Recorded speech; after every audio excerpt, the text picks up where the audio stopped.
Yes. Hi everyone, welcome back to my channel, and for today's video I am with a lady. Her name is Isay. So she is a single mom, not exactly single mom, okay, and I'm gonna interview her for to know what's the reason why she is decided to break up or leave completely to her companion for some reason. So she is not completely a single mom, okay? She has a companion, but she decided to separate it for several reasons, and now she revealed she reveals some of the reasons. So Miss Isay, can you introduce yourself to the viewers? Your complete name and age, and what is your job if you have a job? My name is my name is Maribeth Racoma, single mom of four.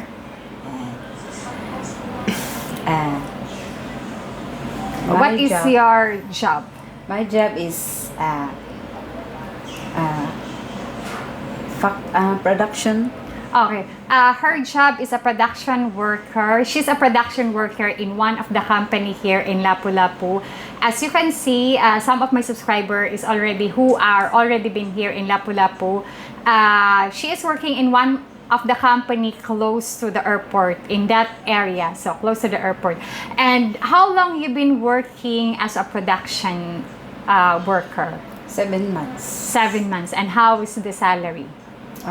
501 minimum. So 500 wage. minimum wage every month. Every day. Every day. Okay, sorry. So 501 minimum salary wage for every day. So, and how old are your children? So you have 4 children. How old are they? There are 4. Okay, the oldest. 15. Okay, 15. And then the next? 15, 11, 9, 7. Okay, 7 years old. And how did you handle the situation? And like you have 4 children and then you are working. How did you manage or balance your time from your children and from your job? Work hard. Pwede ra Bisaya. Sige, ako na lang translate. Kanang even nag-work ko, naka-manage gihapon ko, nakakuan nga, katiman gihapon ko sa akong mga anak. Okay, she said that despite she is working, but she balanced her time. She balanced her time from work and her children because she wants to spend time also to her children. She doesn't want to focus on her job. She focused for the 2 things, from job, to her job and to her children. And if you are going to work, who is someone who take care of your children if you are at work? Sila lang. 15 years old. So if you are going to work, 1 to it's your oldest son who take care of his siblings. Okay, and even for sending them to school. Is your oldest son goes to school? Yes, half day. Half day only. Afternoon. Oh, so okay, so her oldest son can take care of his other siblings because her son go to school on the afternoon schedule. Are you living with your parents? No. No. So you have your own house. Yes. I Okay. And sorry for asking this question. Why you are separated with your companion? Why you are decided to separate with him and want to be a single mom rather than to live with your partner? Nana siya lain, ay siya'y anak. Okay. Di ko kadawat. Okay, so your partner has another woman. Okay, so there is a betrayal on the relationship and you cannot accept that. And then when it was start that your husband cheated on you? October 2023. Okay, 2022. So it's 2 years ago. Yeah, 2 years ago. And how did you discover that he cheated on you or March. he has another woman? He admitted March 31, 2004. So you confront him, and then he claimed that he has another woman. And why he has? I mean, is he met that girl in his job place, or where did they meet? Parents siya sa classmate sa akong anak. Ah, okay. So it's a parent also of the classmate of your child. So that woman also has a partner. Okay. So it's happening here also that and I think I'm sure that they met at school. Okay. So the new partner of his companion is also a mother also of a classmate of her child. And so because here in the Philippines there are some parents who wants to send their children to school, and sometimes they are waiting their children in the waiting shed at school, so they are talking to each other until there will be a cheating or relationship gonna build. And have you been working abroad? Yes. How long you been working abroad? 9 months to second contract. Okay, so while you are working and abroad, your husband, your companion was the one who take care of your children. So that's why. And how did you feel when you were working abroad and you know that your husband has been affair with another woman? Because it's hard. It's really, really hard that you are far away and you are working hard for your family, but your husband or your partner has been has had an affair to another woman. How did you handle the situations? Sakit. Okay. Acceptance. Okay, acceptance. But did you feel hurt? And Yes. what is the lesson that you learned after that? Acceptance and move on. Talking friends. Okay, talking friends. How did you handle it when you were in the other country? Because you're alone there. You're alone, and not all your friends is Talking with to you. my children. Okay, Can talk. makaluwag sa akong dugan. Okay, so you are talking with your children. And when your Video children call. know that their father has another woman, how did they feel and how did they handle it that our family is broken? Because they grow up with a complete family, and suddenly their family will be broken. How did they handle it? Ako ras lang gimaymayan niya, gi-advisean na dili magkuan kay naras mama. Okay. So she talked also to her children because nobody child wants to have a broken family, but she explained to her children about the situation, and she talked or explained to her children that despite their father leave them for another woman, but she's always there to love her children and to take care of them. And when you will arrive, when did your husband left you suddenly, completely?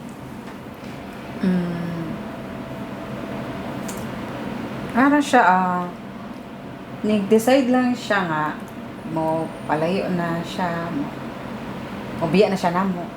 So she decided, her husband decided to leave them and choose the other woman. So, and how do you feel now that your husband left you? And now, your situation now that you are single, then you have a partner before. What is the difference? I'm free. Okay. I'm free. Okay, she's free. But and now, are you ready to start, or are you ready to be in a relationship again? Yes. How sure are you? Sure na sure. Okay, sure, not sure. Sure. Okay. Yes, What? I'm free. Okay. Sure, I'm free. What kind of person do you prefer? Because you have experience now with a Filipino guy. So, what would you prefer? Filipino again or a foreigner? Foreigner. Why foreigner? What's the reason why you move now to a foreigner and you don't want to be in a relationship with a Filipino guy? Maybe foreigner understanding, Okay.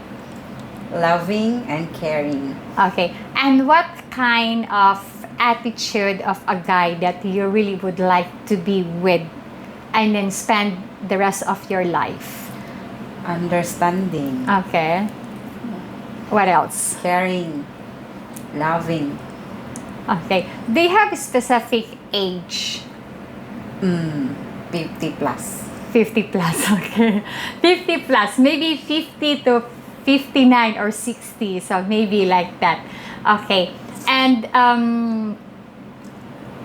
when your husband, when you confront your husband that he has another woman, did he deny the first time, or did he doesn't know that you know that he's been an affair? Because mostly Filipino people are a cheater person, even if you have cuffed them in the act, but they just still deny. So did you have an evidence that he has an affair to another woman?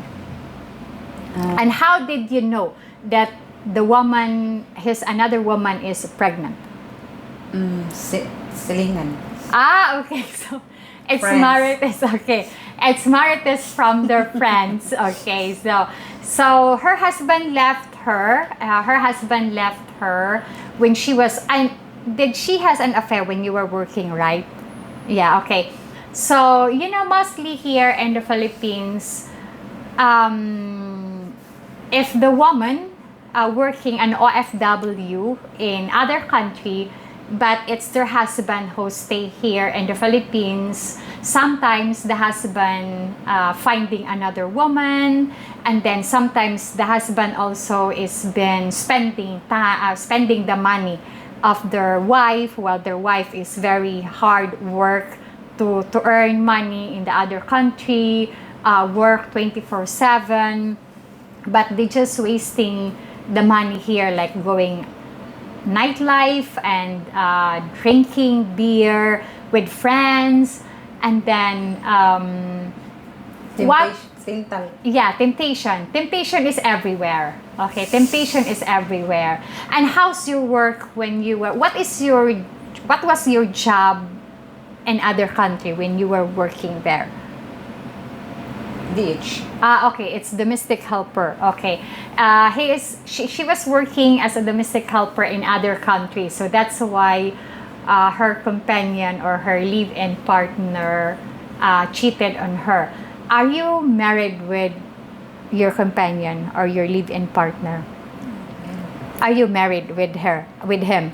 So you are married, and then do you think how's your situation now? You are married, and then you are separated. Okay, you are separated. Have you been talking to the barangay, or settle everything that you find another woman now, so I'm free to find another woman? If there is something happened for me, if I will find another companion, you cannot file me a case because of this. So both of us are free. Have you been signing an agreement in the barangay? Okay, you signed an agreement in the barangay. Okay. Already. And how's the signing of agreement in the barangay? Did he agree all the rules and agreement? And then when you've been working abroad, is he go to work also or not? He just stay home. Stay home. Stay home. It's take you care. who've been working, taking care of your child. Okay. And now that you are separated, did he given you a support from of your children? No. No? And you didn't Ask? you didn't ask any support from him? No. Okay, but your children, you didn't, did your children, I mean, did you agree? Do you agree that your ex-partner meet your children? Do you agree on that? So it's one of the, what, that's one which is written in the agreement, that he is Only. he is free to meet his children. Ah, okay. Is your salary enough to support your children? No. It's not. And do you have any plan to work abroad again? No. Because especially your children getting going, so, and then the tuition fees now at school is very expensive. So do you have any plan to work abroad again? Why you don't want to go work abroad again? Maloy ko akong babae nga anak. Ha? Maloy ko sa anak babae. Okay, I asked her why she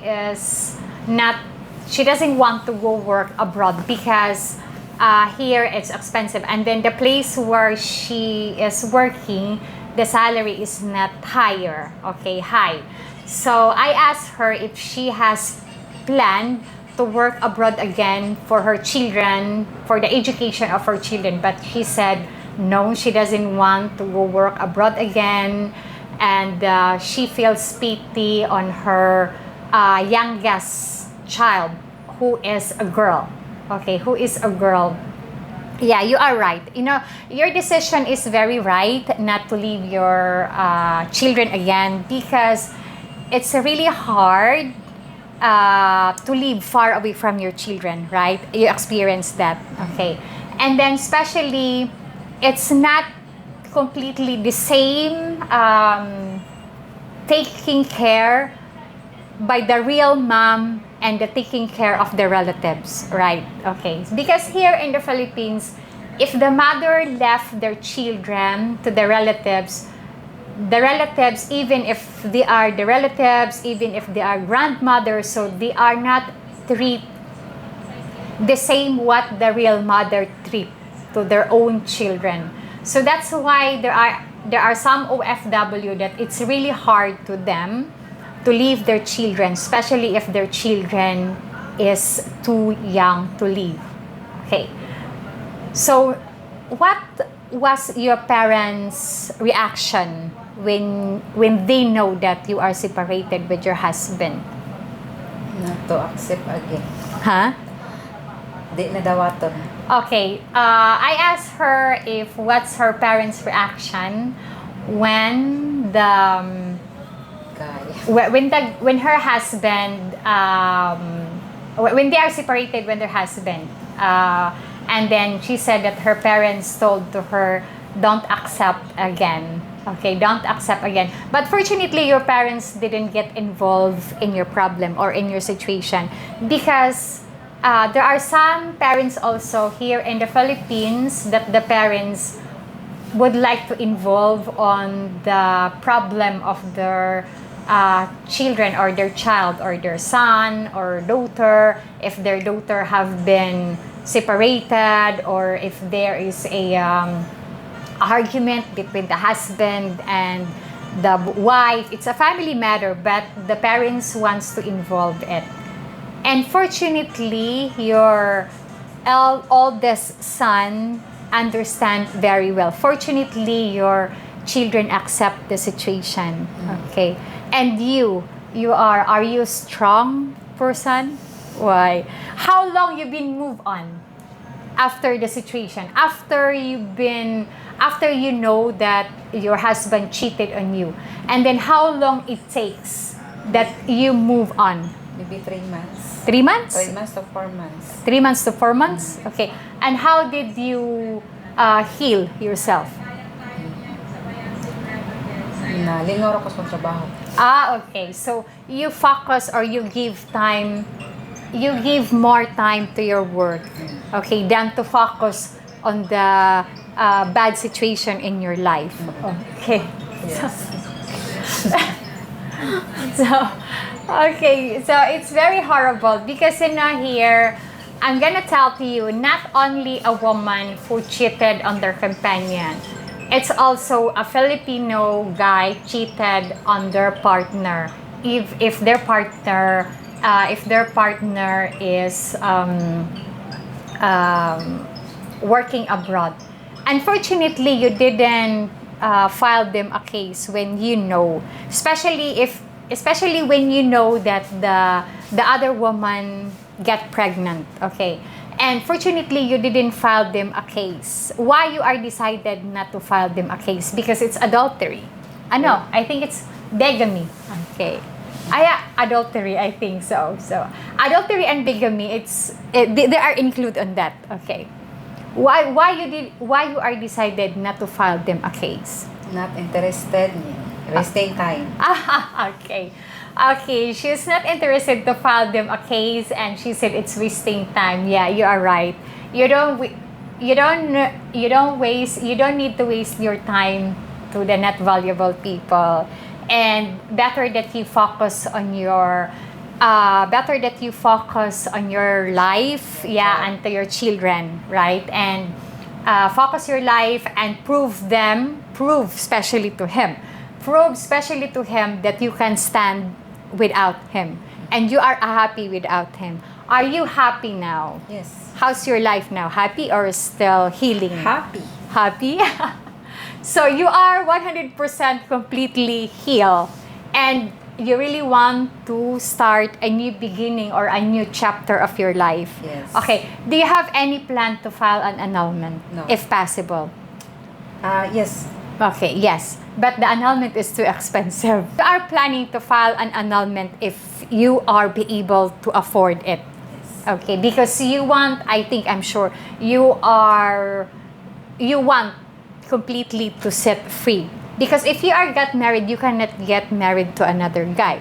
But if you will find, if there will be an opportunity that you find another guy, are you willing to tell him the truth, your situation, how many children do you have? Okay, yes. and do you need also a guy who accept you, not only you, and your children also? Okay. How old are you when you were starting a relationship? 29. 29. And where did you meet your partner? Okay. Your partner is your neighbor. Okay. So her partner is her neighbor also.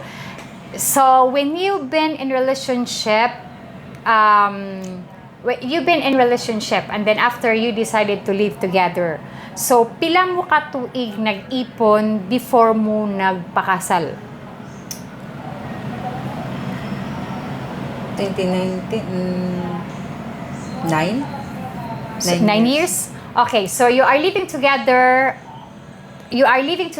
within 9 years before you decided to get married. And then how after the marriage, that's the time that you get pregnant on your first baby. Or you have a baby before you get married. Have a baby. Okay, you had a baby before you get married. Okay. And why you decided to get married from live-in partner, and you decided to get married? What's the reason?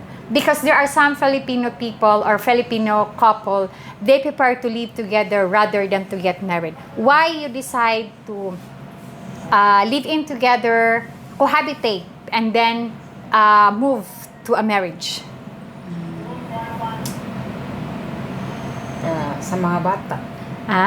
Benefit sa mga bata. Bless. Okay. So they were cohabitate first. Blessing. Okay. They are cohabitate first, and then they decided to get married to have a blessings from the priest. Okay. For to have a blessing from the priest, and for to have also a benefits from their children, because there are some also companies doesn't accept, or they don't their children cannot include their beneficiary if there is something happened to them. So it's one of the reason. And then she wants to be a legal wife also, because temptation everywhere, but it's a nightmare on her, because even if she is the legal wife, but her partner find another woman. Okay, so she is searching now a partner. Isai, thank you so much for sharing your stories and sharing the situation of your life, that your partner, you've been working abroad, and then your partner has been flirting and I don't know, FUC. Okay, her partner, well, your partner, you are working away, you are working abroad, but your partner is flirting to another woman. So, and I am so happy now that you are completely healed, you are completely moved on. So, I wish you all the best and good luck for your new journey of life, and journey together with your children, and hopefully you can find the right guy for you, and the right guy for you, the guy who value you, the guy who respect you, the guy who loves you for the rest of your life. So thank you, Isai, and thank you everyone. If you like this video, just leave a thumbs up, and if you are not subscribed to my channel, please subscribe to my channel, and have a good day and a bless everyone. Thank you.